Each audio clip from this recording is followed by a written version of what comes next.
ప్రభు అయిన యేసుక్రీస్తు నామంలో మీ అందరికి వందనాలు. జీకేపీఎం మాగుళ్ళు ఛానళ్లను వీక్షిస్తున్న మీ అందరికి కూడా వందనాలు. అందరు బాగున్నారా? సంతోషం. కొంతకాలం నుంచి ప్రార్థన చేస్తుండగా ప్రార్థనలో వచ్చిన వర్తమానాలు మీ ఎదుట పెట్టాలని ఆశపడుతున్నాను. దేవుడు నా జీవితంలో నేను నేర్చుకున్న కొన్ని అనుభవాలు మీ ఎదుట పెట్టాలని ఆశపడుతున్నాను. నా మదిలో ఉంచిన ప్రార్థన చేస్తున్నప్పుడు దేవుడు నాకు ఇచ్చిన వర్తమానాలు మీ ఎదుట పెట్టాలని ఆశపడుతున్నాను. దయతో దీన్ని ఆలోచించండి, ప్రార్థనాపూర్వకంగా దీన్ని అంగీకరించాలని ప్రభు పేరట కోరుకుంటున్నాను. మంచిది. ఈరోజు వాక్యాన్ని జ్ఞానిద్దాం. మత్తయి సువార్త 21వ అధ్యాయము 13వ వచనం నుండి మనం చూస్తే ఒక అద్భుతమైన విషయాలు మనకు కనబడుతుంది. చూద్దాం, చదవండి. నా మందిరము ప్రార్థనా మందిరం అని రాయబడి ఉన్నది, అయితే చూసారా, అయితే మీరు దాన్ని దొంగల గృహగా చేసి ఉన్నారు. 4 సువార్తల్లో దేవుడు తన ప్రజలతో మాట్లాడాడంటే ఇది ఏదో ఆలోచించవలసిన విషయం. ఇది తర్వాత మార్కు సువార్త 11వ అధ్యాయము 17 వచనం నుంచి కూడా మనం చూస్తే ఇక్కడ రాయబడిన మాటను ఒకసారి చూద్దాం. మరియు ఆయన బోధించుచు, నా మందిరము సమస్తమైన అన్యజనులకు ప్రార్థనా మందిరము అనబడెను అని రాయబడలేదా? అయితే మీరు దొంగల గృహగా చేసితిరని అనేను. లోకా సువార్తలో కూడా డాక్టర్ లోకా గారు కూడా రాసిన ఈ సువార్తలో కూడా అద్భుతమైన విషయం కనబడుతుంది. లోకా సువార్త 19వ అధ్యాయము 45, 46 వచనాలు కూడా మనం చూద్దాం. ఆయన దేవాలయంలో ప్రవేశించి అందులో విక్రయం చేయువారితో, నా మందిరము ప్రార్థనా మందిరము అని రాయబడి ఉండలేదా? అయితే మీరు దానిని చూసారా, దొంగల గృహగా చేసితిరని. తర్వాత యోహాను సువార్త 2వ అధ్యాయము 13 నుండి 16 వచనాల్లో కూడా యోహాను భక్తుడు కూడా రాశారు. చదవండి. యూదులు పస్కా పండుగ సమీపించగా యేసు యెరూషలేమునకు వెళ్ళి దేవాలయంలో ఎడ్లను గొర్రెలను పామురములను అమ్మువారిని రోకల మార్చేవారిని చూసి తాళ్ళతో కొరడాలు చేసి గొర్రెలను ఎడ్లన్నిటిని దేవాలయంలో నుండి తోలివేసి రోకల మార్చేవారిని చల్లివేసి వారి బల్లల పడద్రోసి పావురములు అమ్మువారితో, వీటిని ఎక్కడ నుండి తీసుకుని పోండని నా తండ్రి ఇల్లు వ్యాపారపు ఇల్లుగా చేయకూడదని చెప్పాను. చాలండి, ఎంత చక్కగా ఇక్కడ రాయబడిన మాట మనం ఒకసారి ఆలోచించాలి. ప్రియులారా, యేసుక్రీస్తు ప్రభుల వారు 4 సువార్తల్లో ఈ మాట పరిశుద్ధాత్మ దేవుడు తన భక్తుల ద్వారా రాయించాడంటే ఇది మనం ఎంతైనా నేర్చుకోవాల్సిన విషయమై ఉంది. ఈరోజున దేవుని మందిరంలోకి వ్యాపారం అనే పరిస్థితులు రావటం మనం చూస్తున్నాం. ఆ రోజుల్లో యూదుల యొక్క పండుగ సమీపించినప్పుడు పండుగ యొక్క వాతావరణం ఎలా ఉంటుందంటే అంతా కూడా ఎక్కడ చూసినా మరి ఎక్కువ వస్తువులు అమ్ముతాం, కొనుక్కుంటాం అనేది మనం చూస్తూ ఉంటాం. మనకి ఎలా క్రిస్మస్ వచ్చిందనుకో చూడండి, ఎలాగైతే మనం వెళ్ళి షాపులకి వెళ్ళి మరి ఏ విధంగా అయితే మనం కొనుక్కుంటామో ఆ రోజుల్లో యెరూషలేములో వ్యాపారం పెట్టారండి యూదులందరూ. ఆ పస్కా పండుగ సమీపించే ముందుగా అక్కడ వ్యాపార విధానంలో అక్కడ అన్ని అమ్ముతం ప్రారంభించారు. గొర్రెలు కానించి, ఎడ్ల కానించి, తర్వాత పావురాలు, గొవ్వలు, తర్వాత రోకలు, ఇవన్నీ మార్పులు అక్కడికి యెరూషలేములోకి వచ్చినాయి. యేసుక్రీస్తు ప్రభుల వారు యెరూషలేమునకు వెళ్ళినప్పుడు ఆయన మందిరం చూసినప్పుడు ఆయనకి చాలా కోపం వచ్చిందండి. మనం చాలాసార్లు అనుకుంటాం యేసుక్రీస్తు ప్రభుల వారు ఆయన ప్రేమ కలిగిన వాడు, ఆయన దయ కలిగిన వాడు, ఆయన కరుణావాత్సల్యము గలవాడు అనే తెలుసు, కానీ ఆయన కోపం ఎప్పుడు కూడా మనము చూడలేదు. ప్రియులారా, తన ప్రజలైన యూదుల మీద, అక్కడ ఉన్న ప్రజల మీద ఎంత ఆగ్రహంతో కోపపడ్డాడో ఒకసారి ఆలోచించండి. ఆయనే కొరడా తీసుకుని గొర్రెలను, ఎడ్లను అక్కడ క్రయక్రయం చేసి వారందరిని కూడా వెళ్ళగొట్టాడంటే, అక్కడున్న బల్లలు కూడా ఆయన కాళ్ళతో తన్నేసి పడగొట్టి, అంటే అంత కోపం ఆయనలోకి రావటానికి కారణం ఏంటంటే, ఆయన మందిరము ప్రార్థనా మందిరంగా ఉండాలని దేవుడు చూస్తే ప్రార్థనా మందిరం కనబడకుండా వ్యాపారమేక మందిరంగా కనిపించినప్పుడు దేవుడికి చాలా దుఃఖం వచ్చింది, చాలా కోపం వచ్చింది. ఈరోజు కూడా చాలా మందిరాల్లో కూడా ఇదే విధానం కనబడుతుంది. ఆలోచించండి, దేవుడు మందిరం ఎందుకు? మందిరము అక్కడ పేరు చూస్తే కనుక నా ప్రార్థనా మందిరము, సమస్త అన్యజనులకు ప్రార్థనా మందిరంగా ఉండాలి. అనేక మంది అన్యజనులు వస్తున్నారు, వాళ్ళకి అది ప్రార్థనా మందిరంగా ఉండాలి, వ్యాపారంగా ఉండకూడదు అంటున్నాడు. ఈ రోజుని చూస్తే కనుక ఎన్నో విధాలుగా మనం చూస్తున్నాం. నూనెతో ప్రార్థన చేయొద్దని నేను అన్నాను.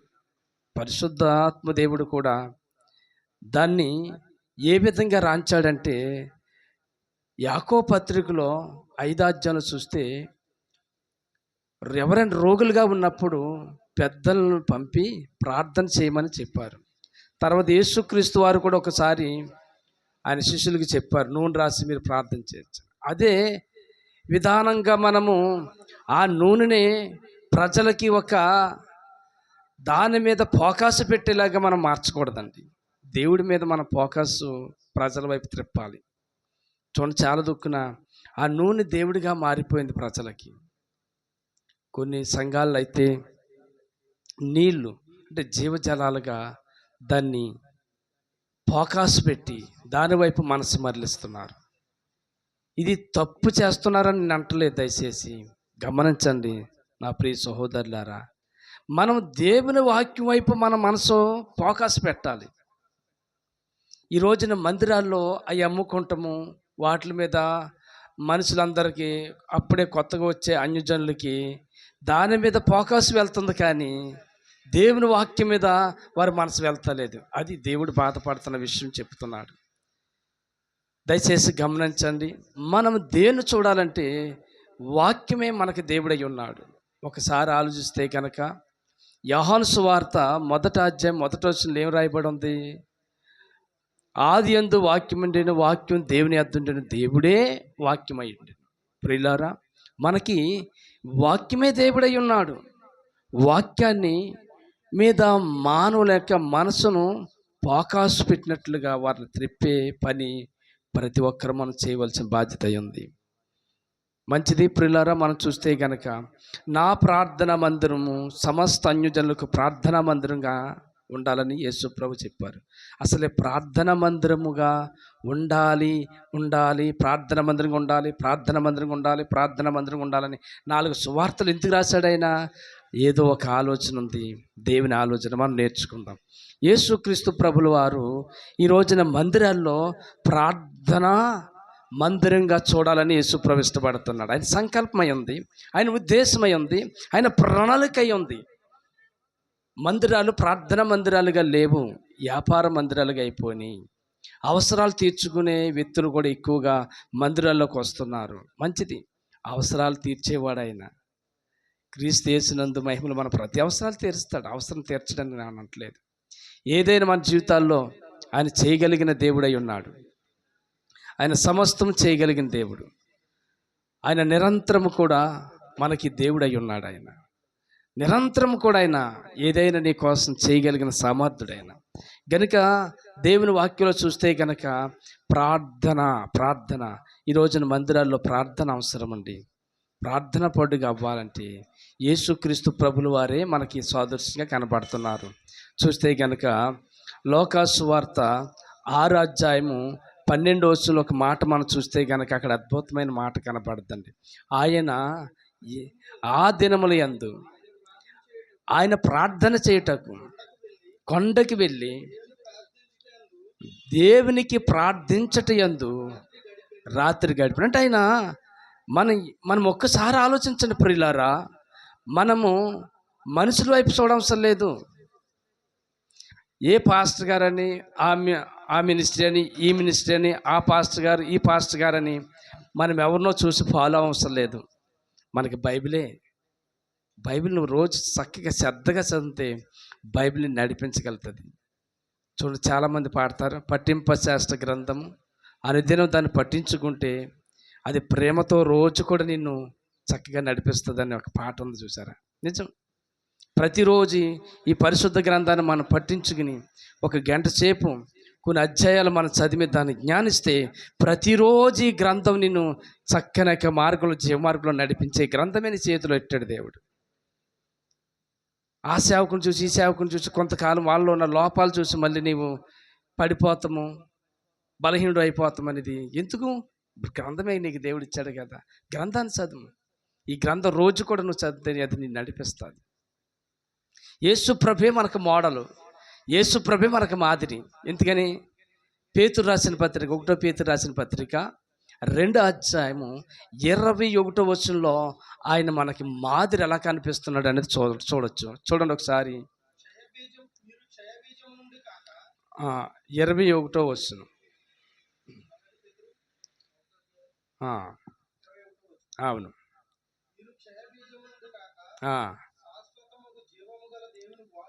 సారీ, ఇది 2 పేతురు రాసిన పత్రిక 2వ అధ్యాయం 21వ వచనం. క్రీస్తు మీ కొరకు బాధపడి తన అడుగుజాడల్లో నడవాలని మన కొరకు మాదిరించి వెళ్ళిపోయాడంట ఆయన. ఏంటంటే క్రీస్తు మన కొరకు బాధపడి మనము ఆయన అడుగుజాడల్లో నడవాలని మాదిరించి వెళ్ళాడంట ఆయన. మాట చాలా చూసారు, ఎంత చక్కగా మాట్లాడుతున్నాడు. మనమందరం కూడా ఎవరి అడుగుజాడల్లో నడవాలి? ఆయన అడుగుజాడల్లో నడవాలి. దేవుని యొక్క అడుగుజాడల్లో మనం నడిచేవారుగా ఉండాలి. అది 1 పేతురు 2వ అధ్యాయం 21వ వచనంలోనే ఉందన్నమాట. నిజమండి, మనమందరం నేర్చుకోవాల్సిన వారమై ఉన్నాం. మనం కొరకు ఆయన ఎందుకు బాధపడుతున్నాడంటే, నువ్వు వాళ్ళ వేళ చూస్తావు ఏంటంటే దేవుడు బాధపడుతున్నాడు. భూమి మీద ఎవరు సంపూర్ణులండి? ఒకసారి ఆలోచించండి. చాలాసార్లు ఆ పాస్టర్ గారిని చూసి, ఈ పాస్టర్ గారిని చూసి, ఆ పాస్టర్ గారిని చూసి, వాళ్ళు చూసి వీళ్ళు చూసి తప్పు. ఎవరు సంపూర్ణులు కాదండి. యేసుక్రీస్తు ఒక్కడే సంపూర్ణుడు. ఆయన పరిశుద్ధుడు, ఆయన నీతిమంతుడు, ఆయన నిష్కలంకుడు, నిర్దోషి, పాపం లేని పవిత్రుడు, పరిశుద్ధుడైన దేవుడు ఆయన మనం చూడాలి. ఆయన అడుగుజాల్లో మనం నడాలి. ఆయన ఎలాగైతే రోజు తండ్రితో ప్రార్థన చేశాడు, తండ్రితో గడిపాడు, మనం కూడా ప్రార్థన చేసే అనుభవం మనకు కావాలి. ఎందుకనంటే 2వ లైన్లో ఇక్కడ చూస్తే కనుక ఏం రాయబడి ఉందండి? అది క్రీస్తు కూడా మీ కొరకు బాధపడి మీరు తన అడుగు జాడలందు నడుచుకున్నట్లు మీకు మాదిరించిపోయాను. మనందరికి మాదిరి ఆయన యేసుక్రీస్తే. ఈ రోజున యేసు ప్రభు కోరుకున్నాడు, ఆయన మందిరం అంట అన్యజనులకు సైతం కూడా ప్రార్థన మందిరంగా మారాలి. వ్యాపారంగా మారకూడదు, అవసరాలు తీర్చుకుని వెళ్ళిపోయేవారుగా మారకూడదు, అద్భుతాలు అనుభవించి వెళ్ళిపోయేవారు కాకుండా. చాలామంది అండి కార్యాలు జరిగాక యేసు ప్రభుని విడిచిపెట్టి వెళ్ళిపోతున్నారు. ఎందుకంటే వారిలో లోతైన బీజము వాక్యం లేనందున.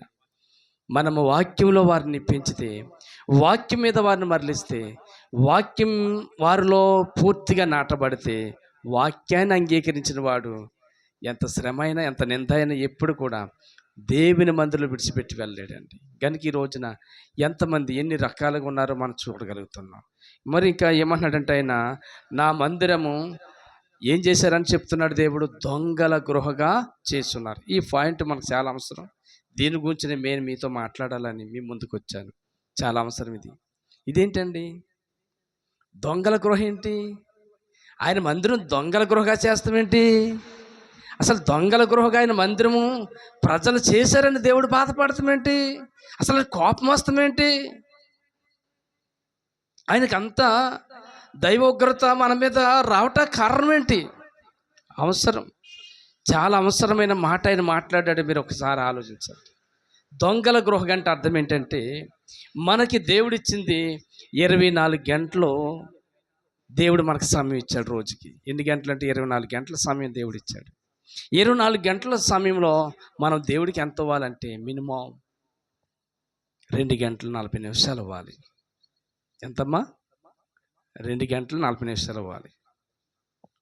అన్ని లెక్కలు లెక్కేస్తావు, కానీ దేవుడికి ఇచ్చే సమయాన్ని లెక్కలేవు. ఎవరికైనా వడ్డీ ఇస్తే కనుక ఎంత వస్తాయో లెక్కేస్తావు. ఎంత చక్కగా లెక్కలు వస్తాయో. నీకు ఏమైనా డబ్బులు రావాలంటే ఎంతో చక్కగా లెక్కేస్తావు. మరి దేవుడికి సమయం ఇవ్వాలనుకున్నప్పుడు లెక్కేయాలి లేదా?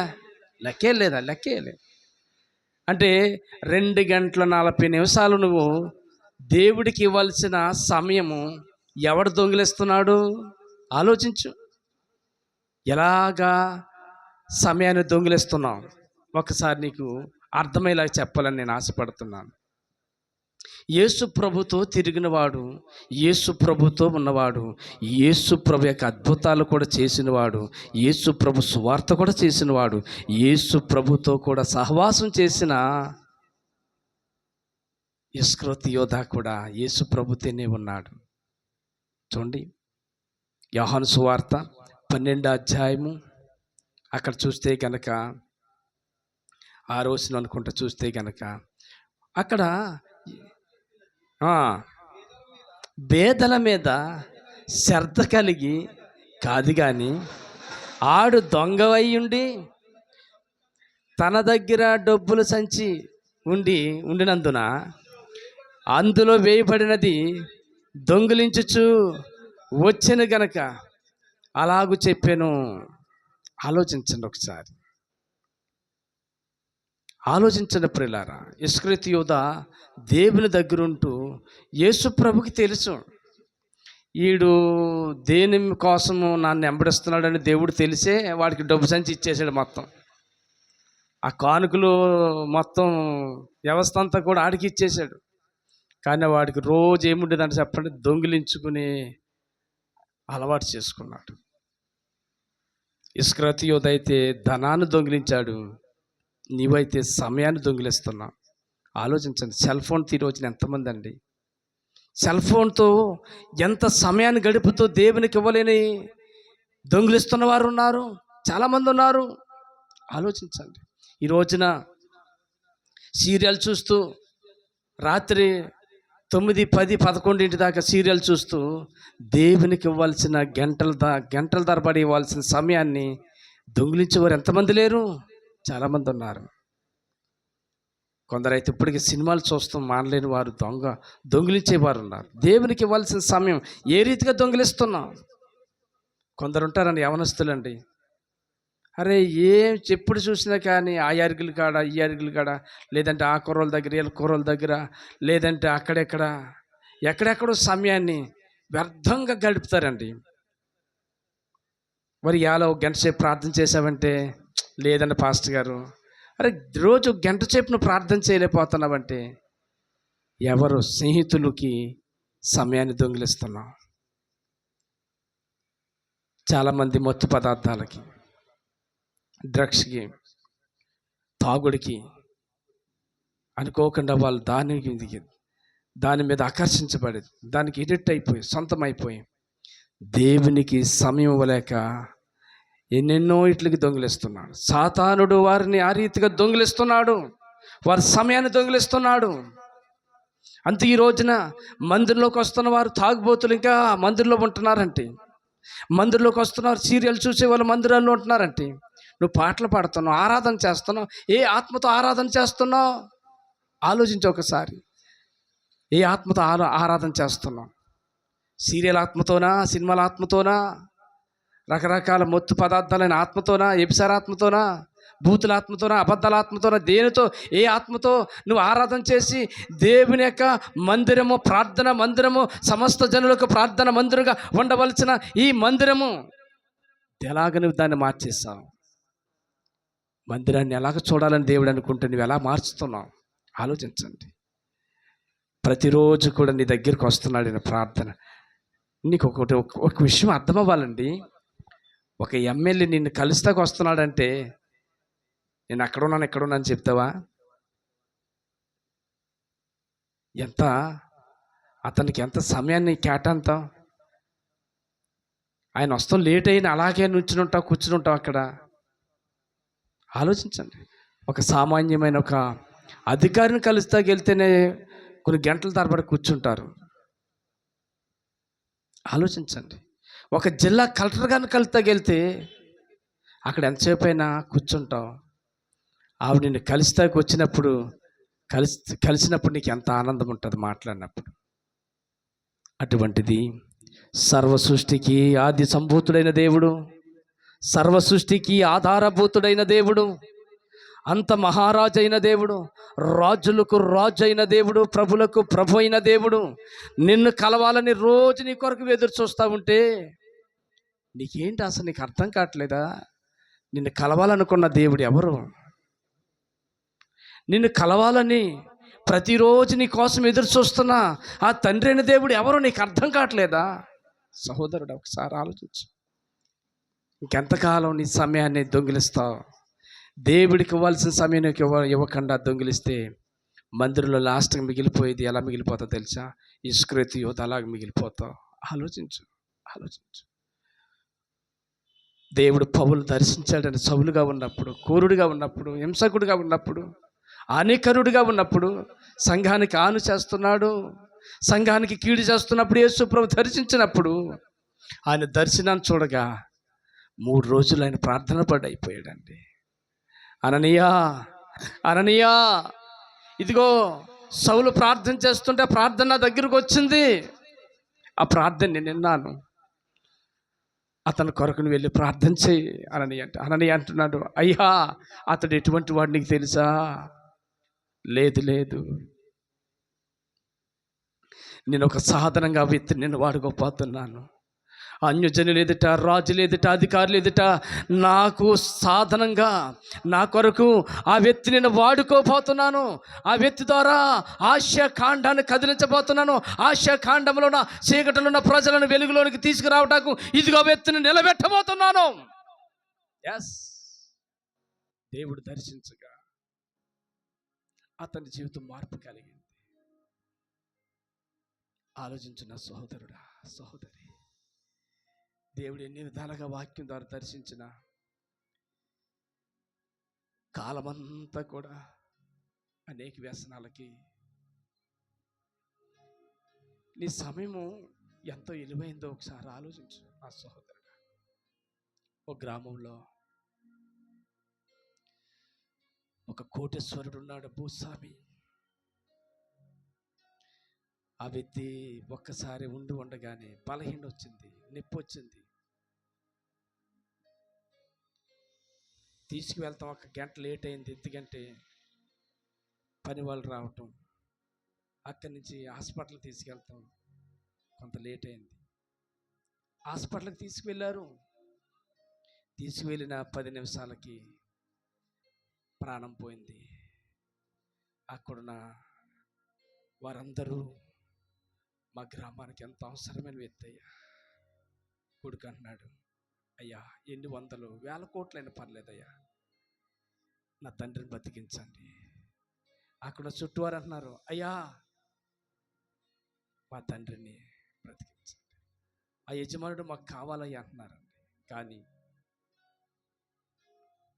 డాక్టర్లు అన్నారు, చుట్టూ ఇంచుమించుకు 10 మంది డాక్టర్లు ఉన్నారు. సారీ అండి, 1 గంట ముందు తీసుకొచ్చుంటే మేము బ్రతికించగలిగాం. 1 గంట ముందు ఆలోచించు. 1 గంట ముందు ఆ ధనవంతుడు, కోట్ల ఆస్తున్న వ్యక్తి 1 గంట ముందు తీసుకొచ్చుంటే మేము బ్రతికించుదామని డాక్టర్లు చెప్పగలుగుతున్నారంటే 1 గంట సమయం ఆ వ్యక్తి ప్రాణాన్ని పోగొట్టేస్తుంది. ఆలోచించు. సమయం అనేది చాలా అవసరం. ఎఫెసీయులకు రాసిన పత్రిక 5వ అధ్యాయంలో ఆయన 15 వచనంలో మాట్లాడుతున్నాడు, దినములు చెడ్డవి కనుక సమయాన్ని పోనవకండి, సద్వినియోగం చేసుకో. ఈ 2026 దేవుడు నీకు ఇచ్చాడంటే ఎందుకు ఇచ్చాడు? నీకంటే ధనవంతులు, భాగ్యవంతులు, అందసందం గలవారు ఎంతోమంది ఈ లోకాన్ని విడిచిపెట్టి వెళ్ళిపోయారు. నీకెవట కారణం ఏంటి తెలుసా?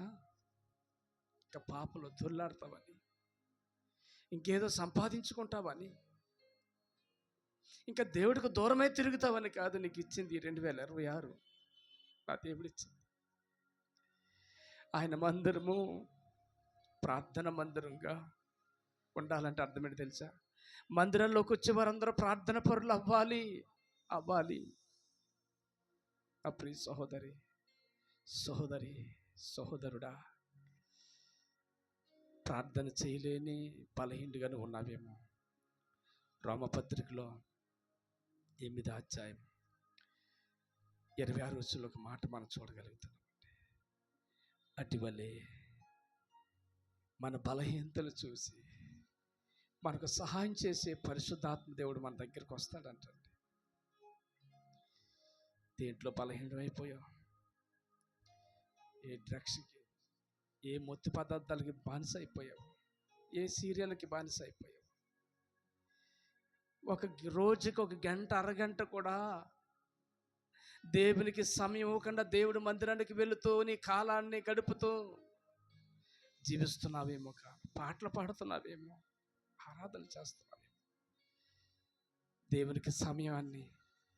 దేవుని సమయానికి దేవునికి ఇవ్వకుండా దొంగిలిస్తూ నువ్వు ఎన్ని పాటలు పాడినా, ఎన్ని ప్రార్థనలు చేసినా, నువ్వెన్ని ధర్మకార్యాలు చేసిన వ్యర్థమే, వ్యర్థం. కనీసం రోజు 3 గంటలు నా దేవునికి సమయం ఇవ్వాలి. ఉదయకాలం కనీసం 3 గంటల కన్నా, 4 గంటల కన్నా ప్రభు యొక్క ముఖ దర్శనం చేసుకో. ఒక మాటను చెప్పగలిగితే, ప్రభువా, ఈ నిద్ర బలహీనత, ఈ సోమర్తనమైన బలహీనత, ఈ దుర్వ్యసనాలనే బలహీనత, వీటిని చూడకుండా ఉండాలనుకుంటున్నాను కానీ ఉండలేకపోతున్నానయ్యా.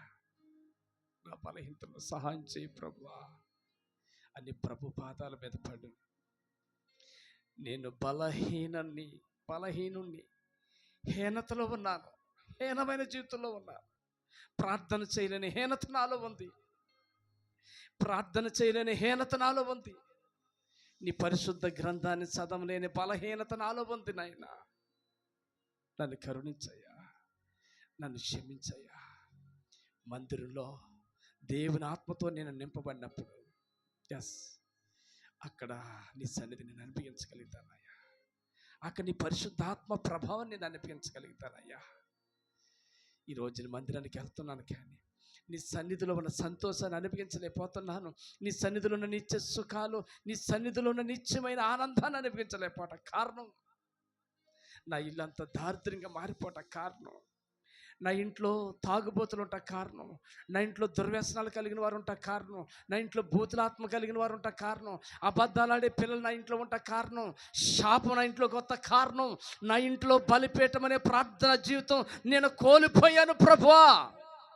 అందువల్ల నా జీవితంలో అయిపోయింది.